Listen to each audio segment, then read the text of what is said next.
آداب۔ اب ہمارے یہاں ٹیلی ویژن پر ایسے بیہودہ طریقے سے الفاظ کو ادا کرتے ہیں، تم محنت کرنا نہیں چاہتے، یہ نہیں چاہتے کہ تھوڑا سی محنت کر کے لغت دیکھ لیں۔ اب ایک لفظ ہے شوہدا اور ایک ہے شودا، دونوں الفاظ صحیح ہیں مگر دونوں کے معنی زمین آسمان کا فرق ہے دونوں کے معنی میں۔ شہید کا مطلب آپ کو پتہ ہے، جو کسی مقصد کے لیے، وطن کے لیے، مذہب کے لیے اپنی قربانی دے، اس کو بولیں گے آپ شہید۔ اور شہید کی جمع ہے شوہدا، شہدا نہیں ہے۔ شوہدا کا مطلب ہے ہے پہ زبر ہے۔ تو شہدا جو ہوتے ہیں ان کا ایک اعلیٰ مقام ہے، ہمیں اور آپ کو اس کا شعور نہیں ہے، اس کا شعور ہمیں کبھی نہیں ہو سکتا۔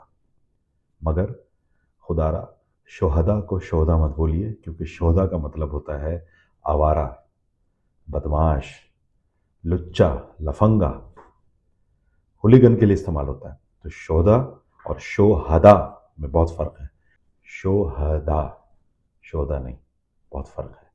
شہدا کا مطلب وہ فلاں علاقے کا شہدا، ارے وہ شہدا بدماش، ایسے بولتے ہیں۔